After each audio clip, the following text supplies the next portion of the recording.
새정치 원내대변인 박완주입니다. 4월 20일 현안 브리핑을 시작하겠습니다. 새정치민주연합은 이완구 국무총리 해임 건의안을 발의하기로 하였습니다. 자고 나면 친박 실세 권력형 비리게이트 사건의 새로운 증거들이 속속 드러나고 있습니다.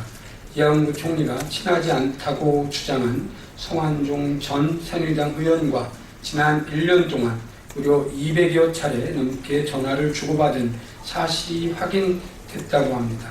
친하지 않은 사이라는 이 총리의 변명이 무색하게 합니다. 증거 인멸을 위한 다양한 시도들 또한 포착되었다고 보도하고 있습니다. 이제 새롭지도 않은 이완구 총리의 말은 국민들의 신뢰를 완전히 잃어버렸고, 이는 박근혜 정부에 대한 불신으로까지 이어지고 있습니다.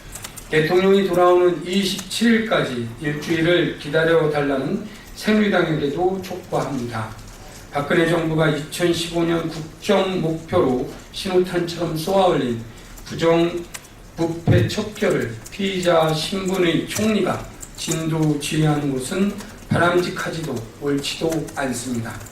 일주일을 기다려 다른 결론이 나오지 않을 것이라면 하루빨리 식물 총리가 물러나고 새롭게 국정의 전열을 가다듬어 국민적 혼란을 막을 수 있도록 새누리당도 함께 목소리를 내야 할 것입니다. 새정치민주연합은 이완구 총리에 대한 해임 건의안을 제출하기로 했으며 내일 의원총회를 열어 당론 절차를 밟기로 했습니다. 이완구 총리에게 시간은 얼마 남지 않았습니다. 국회 해임 건의안 통과 전에 스스로 그만두는 것이 옳은 결정임을 다시 한번 말씀드리겠습니다. 친박 게이트의 연루자의 국회 출석을 촉구합니다. 오늘 국회 법제사법위원회를 시작으로 국회 운영위원회와 안전행정위원회가 열릴 계획으로 의사 일정이 합의하고 있습니다.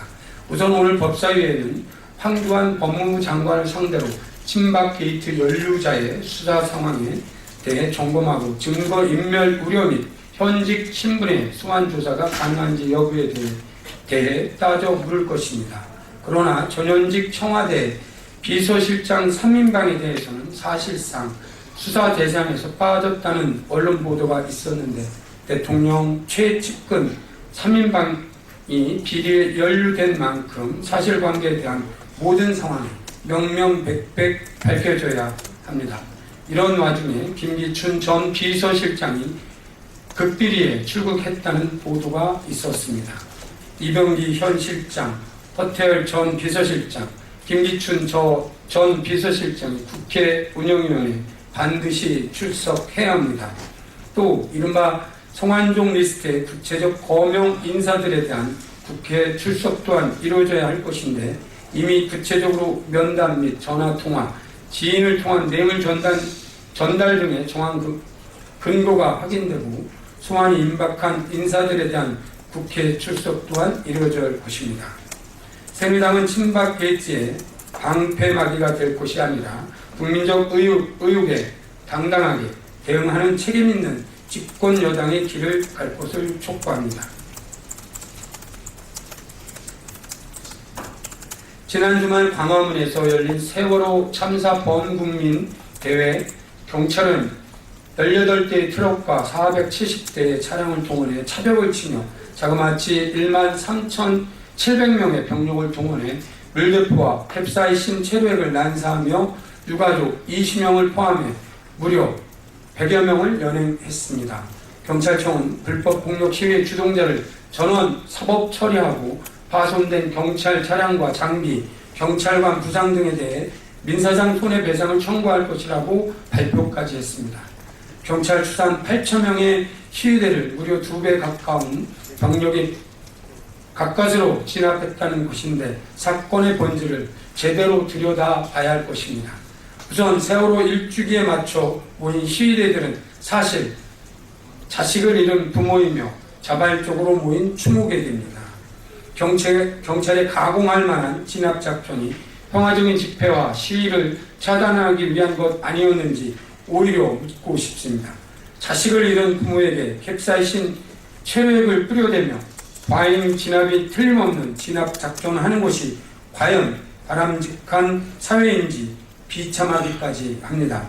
세계 인권단체인 국제 앰네스티도 한국 경찰을 향해 유가족에 대한 모욕적인 처사이며 표현의 자유와 집회, 시위의 자유를 침해한 것이라고 지적하며 평화적인 집회 참가자들을 해산하기 위해 체류액을 살포한 것은 국제기준 위반이라고 밝혔습니다. 국제사회에서도 충격적 사건으로 애도했던 세월호 참사 일주기 추모대회가 이런 평가를 받아 부끄럽기 짝이 없습니다. 한 언론의 사설의 마지막 문구로 대신합니다. 시민을 이기는 권력은 없습니다. 오늘은 장애인의 날입니다. 한국보건사회연구원이 어제 발표한 2014년 장애인 실태조사 결과 전체 장애인 중 4명 중 1명이 혼자 살고 있고 전체 장애인 가운데 65세 이상 노인이 차지하는 비중이 43.3%에 이른 만큼 노령 장애인 인구 비중이 늘어나고 있다고 합니다. 또한 장애인들의 우울감 경험률, 자살 생각률은 비장애인보다 2배 이상 높은 것으로 나타났고 조사 장애인의 77.2%가 만성질환을 갖고 있다는 조사 결과입니다. 여전히 취업 분야에서 차별을 경험하는 비율이 35.8%에 달하고 실제 취업률 또한 36.6%로 전체 취업률에 비해 절반 조금 넘는 것에 불과했습니다. 이렇듯 매번 나빠지고 있는 장애인 실태조사 결과를 보며 장애인의 날 기념 행사만으로는 부족하다는 지적이 쏟아지고 있습니다. 장애인의 일상 및 사회생활에서 사회적 도움이 절실하다는 의식하에 정부 주도의 실태조사만으로 그칠 것이 아니라 장애인들을 위한 소득 보장과 의료 보장, 고용 보장을 위한 대책이 제대로 마련되어야 할 것입니다. 장애인 복지는 한 국가의 복지 수준을 가늠하는 중요한 기준인 바 장애인, 비장애인이 더불어 잘 살아갈 수 있는 사회적 환경을 만들어 나갈 것을 다시 한번 주문합니다. 이상입니다.